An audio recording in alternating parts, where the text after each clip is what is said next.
Good morning student. आज हम लोग ये नॉन मेटेलिक इंजीनियरिंग मटेरियल के लेक्चर 5 में रबर के विषय में पढ़े हुए हैं। रबर का नाम तो आपने सुना होगा, लेकिन आज हम लोग जानेंगे यह क्या है और कैसे इसे हम लोग बनाते हैं। तो रबर क्या है? पॉलीमर चैप्टर हम लोग पढ़ रहे हैं, प्लास्टिक पढ़ रहे हैं। तो प्लास्टिक में डिफरेंट टाइप ऑफ पॉलीमर के विषय में हम लोग जानकारी ले रहे हैं। तो रबर भी पॉलीमर है। Rubbers are polymer which shows unique properties of high elasticity. अब इलास्टिसिटी का प्रॉपर्टीज तो आप सभी जानते होंगे। रबर में इलास्टिसिटी का प्रॉपर्टीज होता है और ये काफी अधिक होता है। रबर को कभी आपको मौका मिला होगा तो आपने देखा होगा, रबर पर जब भी आप एक्सटर्नल फोर्स लगाते हैं तो इसका लेंथ इंक्रीज कर जाता है। लेकिन जैसे ही आप एक्सटर्नल फोर्स को हटा लेते हैं, एक्सटर्नल फोर्स रिड्यूस हो जाता है, तब यह फिर से अपने ओरिजिनल लेंथ में आ जाता है। इसको हम लोग फिगर से समझेंगे। जैसे यहाँ पर आप देखेंगे फिगर नंबर 1। फिगर नंबर 1 में आप देखेंगे कि रबर अपने अभी ओरिजिनल लेंथ में है जब इस पर एक्सटर्नल फोर्स अप्लाई नहीं किया गया है। तो यहाँ पर इसका लेंथ सपोज दैट ये 2 सेंटीमीटर दिखाया गया है। फिगर नंबर 2 में हम लोग आएंगे। फिगर नंबर 2 में आप देखेंगे एक्सटर्नल फोर्स अप्लाइड। जब फिगर नंबर 2 में आप देख रहे हैं कि रबर पर एक्सटर्नल फोर्स लगाया गया है, इसी रबर पर जिसका लेंथ 2 सेंटीमीटर था, इस पर जैसे ही हम एक्सटर्नल फोर्स लगा रहे हैं तो यहाँ पर मेजरमेंट दिखा रहा है 8 सेंटीमीटर। दैट मीन्स ये 4 टाइम्स इसका लेंथ इंक्रीज किया है।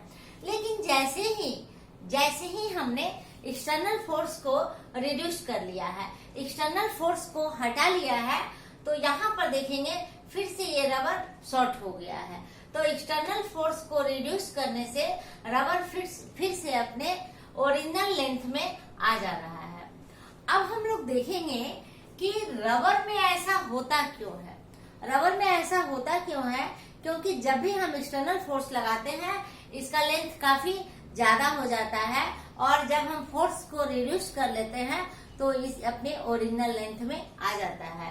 तो ये इसलिए होता है कि रबर का जो इंटरनल स्ट्रक्चर होता है helix like, spring like structure होता है। स्प्रिंग लाइक स्ट्रक्चर होता है। जब हम उस पर फोर्स लगाते हैं तो ये स्प्रिंग बिल्कुल सीधा हो जाता है। हम खींचते हैं, इसको स्ट्रेच करते हैं, ये बिल्कुल सीधा हो जाता है और ये इसका पूरा लेंथ उतना ही आ जाता है जितने की इस स्प्रिंग की पूरी लंबाई होती है। कभी कभी आपने ध्यान दिया होगा कि जब हम इस पर बहुत ज्यादा फोर्स लगाते हैं तो यह टूट जाता है, क्योंकि इसका भी एक लिमिट है कि कितना इसका लेंथ बढ़ेगा या इसमें स्ट्रेचिंग प्रॉपर्टीज कितना ज्यादा होगा। जब हम फोर्स ज्यादा लगाते हैं तो अपने इसके लेंथ से ये ज्यादा खिंचाव नहीं बर्दाश्त कर सकता है और वैसी परिस्थिति में यह टूट जाता है। आपने देखा होगा, आपने कभी बैलून फुलाया होगा। बैलून में जब आप हवा भरते होंगे तो आप देखे होंगे कि जब अब हमको लगता है कि एक्स्ट्रा एयर हम उसमें डाल रहे हैं तो क्या होता है, वो बैलून ब्रेक कर जाता है, वो टूट जाता है। तो वही स्थिति यहाँ भी है कि जब भी हम रबर पर एक्स्ट्रा फोर्स लगा देंगे, जब इतना फोर्स लगा देंगे कि अब उसका लेंथ नहीं बढ़ सकता है, तब वह क्या होगा, वह टूट जाएगा। तो इसलिए रबर को हम लोग डिफाइन कर सकते हैं कि रबर क्या है, हाई पॉलीमर है जो यूनिक प्रॉपर्टी शो करता है इलास्टिसिटी का। और ये इलास्टिसिटी क्यों होता है? तो ये elasticity of rubber is due to its helix like structure. अब हम लोग देखेंगे कि रबर बनता कैसे है। रबर कैसे बनता है? तो रबर का जो मोनोमर है वो आइसोप्रीन है, C5H8। C5H8 आइसोप्रीन है। इसी का पॉलीमराइजेशन हम करते हैं और पॉलीमराइजेशन के बाद हमको मिलता है रबर पॉलीमर मिलता है। दैट मीन्स यहाँ आप देखेंगे आइसोप्रीन यूनिट है C5H8 और यहाँ पॉलीमराइज होकर बहुत सारे मॉलिक्यूल आपस में कंबाइंड होकर पॉलीमराइजेशन रिएक्शन के बाद बन जाता है ये रबर। ये रबर जो है 2 तरह का होता है। Rubber is of 2 type. First natural and synthetic rubber. Rubber is of two type, हम लोग देखेंगे natural rubber and synthetic rubber. Natural rubber क्या है और सिंथेटिक रबर क्या है हम लोग देखेंगे। नेचुरल रबर क्या है और सिंथेटिक रबर क्या है इसको हम लोग देखेंगे। नेचुरल रबर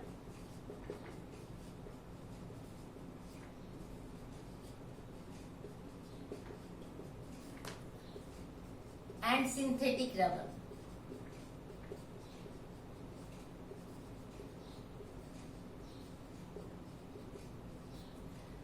अब हम लोग देखेंगे कि नेचुरल रबर और सिंथेटिक रबर क्या है।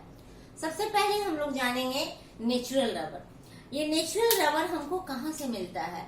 नेचुरल रबर जिसका मोनोमर आइसोप्रीन है ये हमको लेटेक्स से मिलता है। और लेटेक्स कहाँ से मिलता है तो रबर प्लांट से।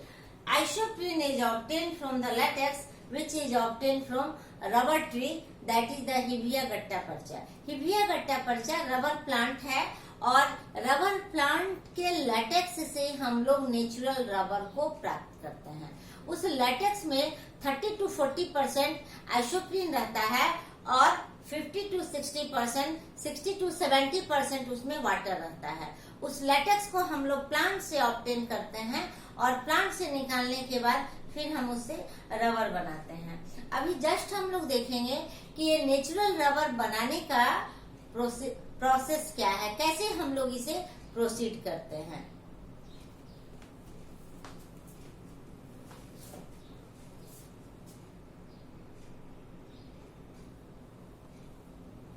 अभी हम लोगों ने देखा है कि ये रबर जो है टू टाइप है, नेचुरल रबर और सिंथेटिक रबर। और सबसे पहले हम लोग देखेंगे नेचुरल रबर। नेचुरल रबर जैसा कि अभी आपको बताया गया है लेटेक्स से हम लोग प्राप्त करते हैं। और लेटेक्स क्या है, ये शेप है रबर प्लांट से हम लोगों को मिलता है मिल्की व्हाइट कलर का। अब हम लोग देखेंगे कि सबसे पहले हम लोग क्या करते हैं। लेटेक्स को जब हम लोग रबर प्लांट से लेते हैं तो उसके बाद हम लोग लेटेक्स को लेने के बाद जो कि अभी आपको बताया गया है कि 30 to 40% उसमें आइसोप्रीन रहता है और 60 to 70% उसमें वाटर रहता है। उस लेटेक्स को लेने के बाद हम लोग उसमें डाइल्यूट करते हैं। हम लोग लेटेक्स को हम लोग डाइल्यूट करते हैं वाटर से। लेटेक्स को लेने के बाद हम लोग वाटर के साथ डाइल्यूट करते हैं। Second step, first step latex को हमने लिया रबर प्लांट से और उसके बाद हमने उसको डाइल्यूट किया वाटर से। जब लेटेक्स को हम लोग वाटर से मिला के डाइल्यूट करते हैं उसके बाद हो सकता है उसमें बहुत सारा इम्प्योरिटीज हो, तो इम्प्योरिटीज को रिमूव करने के लिए हम लोग क्या करते हैं, उसे हम लोग फिल्टर करते हैं। फिल्टर करने के बाद जितना भी वेस्टेज है, इम्प्योरिटीज है, वो हमारा फिल्टर पेपर के ऊपर आ जाता है और नीचे जो है लिक्विड बच जाता है। नीचे लिक्विड आप जानते होंगे कि लिक्विड जो है जिसे हम लोग फिल्ट्रेट कहते हैं, तो इस फिल्ट्रेट से हम लोग फर्दर प्रोसीड करते हैं। इस फिल्ट्रेट को जो कि हमको फिल्टर करने के बाद मिलता है, फिल्ट्रेट को हम लोग कोएगुलेट करते हैं।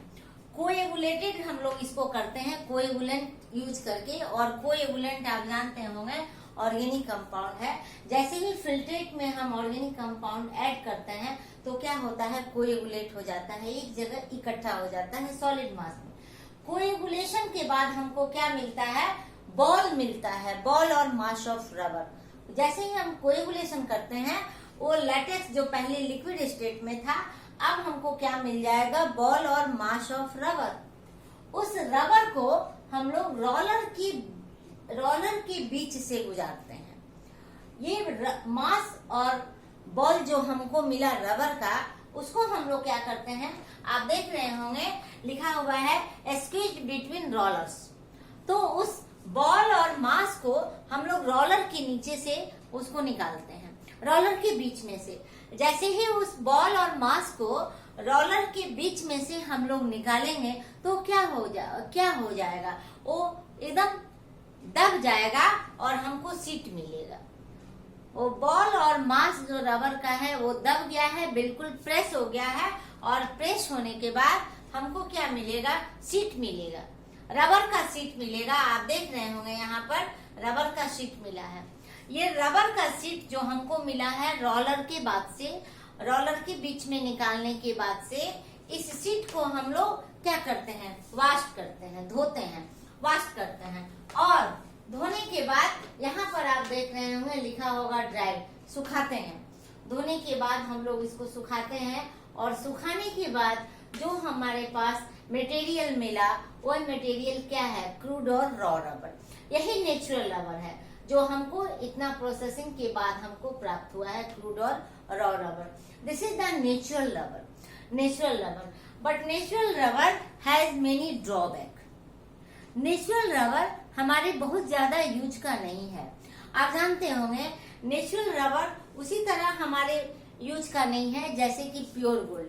प्योर गोल्ड को हम लोग यूज नहीं करते हैं क्योंकि वो काफी सॉफ्ट होता है और उसमें फिर अदर मेटल्स ऐड करके हम लोग फिर उसे यूज करते हैं। उसी तरह ये नेचुरल रबर जो हमको मिला है ये इतना सॉफ्ट है, इसके साथ बहुत सारा डिमेरिट है और नेचुरल रबर में, तो नेचुरल रबर का बहुत ज्यादा यूज नहीं है। तो अभी हम लोग पढ़ेंगे drawback of natural rubber. Drawback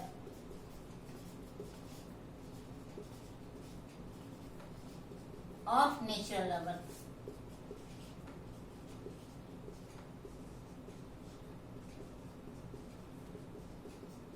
diploma के एग्जाम में ये हमेशा क्वेश्चन में पूछा जाता है कि drawback of natural rubber topic से।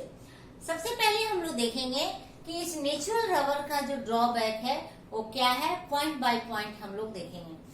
तो आपने देखा होगा कि कहीं रबर का टुकड़ा कहीं आप किताब के बीच में या पेपर के बीच में आपने छोड़ दिया है तो 3-4 महीने बाद आप देखेंगे, समर सीजन बीत जाएगा, उसके बाद आप देखेंगे कि जिस पेपर के बीच में रखा आपने ये क्या हुआ, ये चिपक गया है और पेपर को भी अपने साथ स्टिक कर लिया है। तो सबसे पहला डिमेरिट क्या है कि it become soft and sticky during summer. It become soft and sticky during summer. During summer season. Second है it has low tensile strength.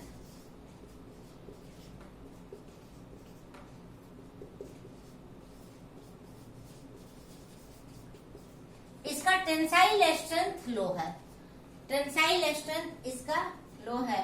तीसरा है it is too week.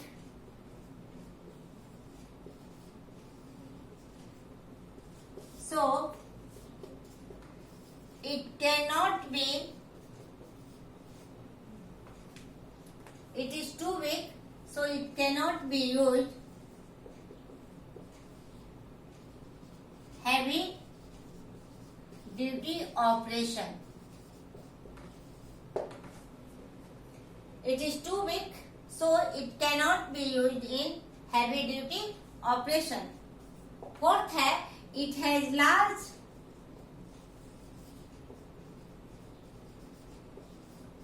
water absorbing capacity.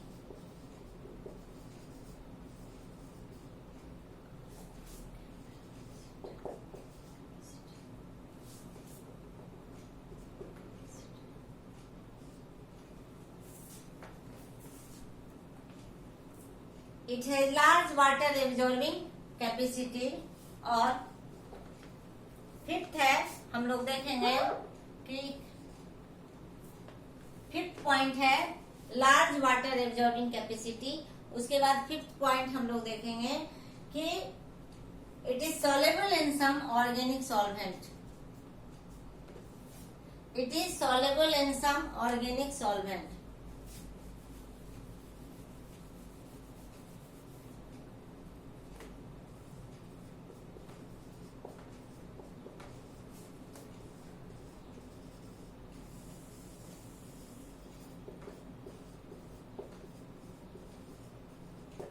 Solvents.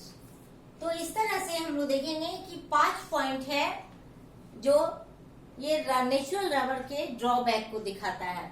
सबसे पहला point हम लोग deal करेंगे 1 by 1। It become soft and sticky during summer. Summer season में क्या होता है, ये हीट को पाने से, हीट मिलने से क्या हो जाता है, सॉफ्ट हो जाता है और स्टिकी, ये चिपक जाता है।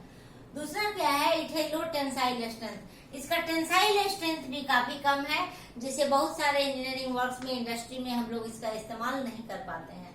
तीसरा है इट इज टू वीक, यह इतना कमजोर है, ये इतना कमजोर है कि इसे हम लोग हैवी वर्क में नहीं यूज कर सकते हैं। Large water absorbing capacity, water absorb करने की कैपेसिटी इसकी लार्ज है। और नेक्स्ट है सोल्युबल इन सम ऑर्गेनिक सॉल्वेंट, ये ऑर्गेनिक सॉल्वेंट में भी घुलनशील है। तो ये नेचुरल रबर का ड्रॉबैक हो गया, डिमेरिट हो गया। तो नेक्स्ट क्लास में हम लोग पढ़ेंगे सिंथेटिक रबर। सिंथेटिक रबर पढ़ने के बाद फिर से हम लोग देखेंगे वल्कनाइजेशन ऑफ रबर, और ये demerits of drawback of natural rubber और वल्कनाइजेशन ऑफ रबर एग्जामिनेशन के लिए आप जरूर पढ़ेंगे। Okay, thank you.